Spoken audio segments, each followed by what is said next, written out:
Hey everybody, welcome to another Facebook Live. It must be Tuesday at 1 p.m. and we have committed to doing our Facebook Live, so here we are. And today we're going to talk a little bit about computer ergonomics and your musculoskeletal pain, particularly in the neck and upper back. So I think some beeping noise going on around here. I don't know what that. Oh, it's a car outside. Okay, we're good. Back.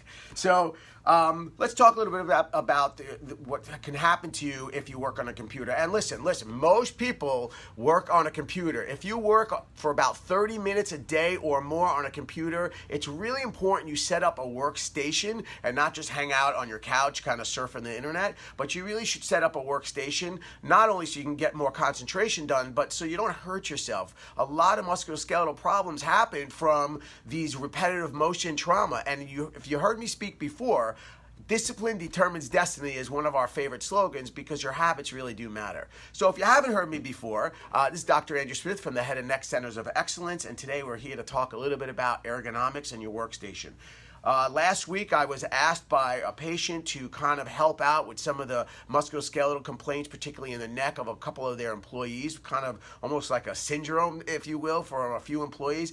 And the first thing I did was ask and assess the ergonomics of their workstation. And I was shocked at how easy and readily this information is, but how most people, they don't really adhere to it. So I thought I would hit some of the highlights. If you stick around to the end of this video, I promise you I'm going to share the link where you can get real detailed about all these different situations you want to find yourself with the ergonomics of your workstation.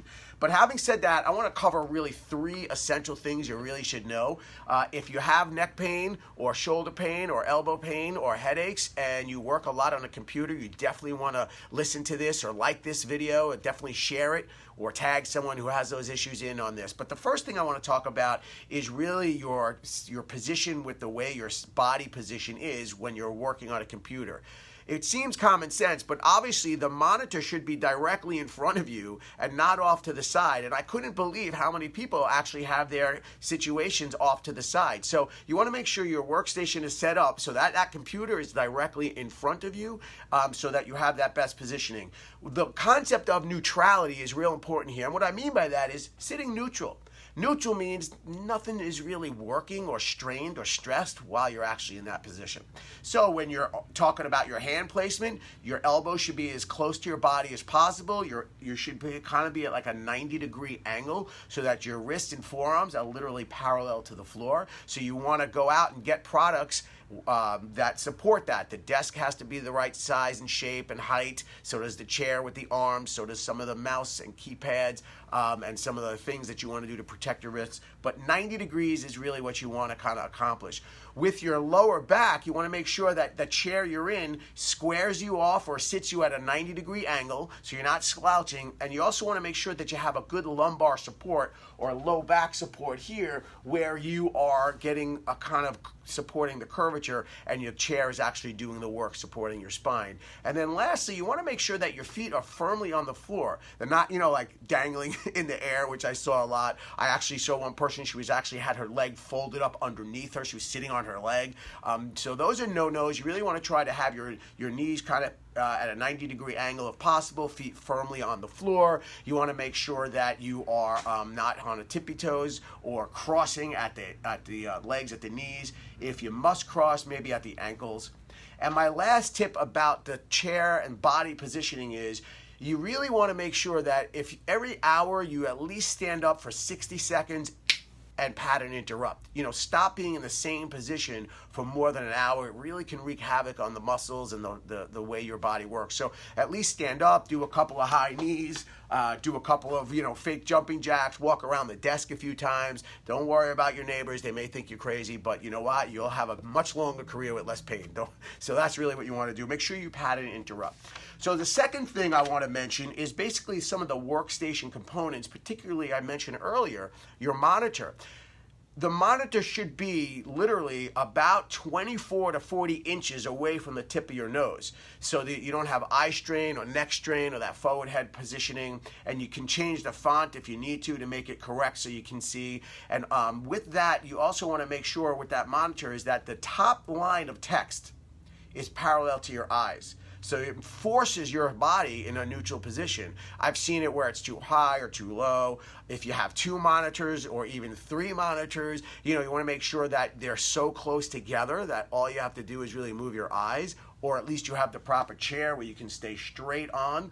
And some now I've seen even these standing desks with the keyboard that actually rolls with the chair. It's pretty cool, so that you kind of stay in that neutral position as much as possible. So the screen, the monitor, real important. And my final kind of thoughts about how you should really approach this workstation idea is the lighting and airflow quality. The lighting is really not even thought about by a lot of people, but it's really important. If there's a light directly overhead with glare on the screen, it can really change the way your eyes are perceiving the messages that's on there on the screen, and it can cause a lot of headaches or eye strain or even neck tension and muscle problems. So you want to make sure there's no glare on the screen. Sometimes you have to tilt the screen slightly forward to avoid the glare, 5 degrees or so, maybe brighten the illumination of the screen so that it does not blind you from the angle. And then also, if you have a window in your workstation place, try to have it perpendicular to the screen, not in back of the screen or in front of the screen. That also has shadow and issues with your eyes and can create these musculoskeletal problems.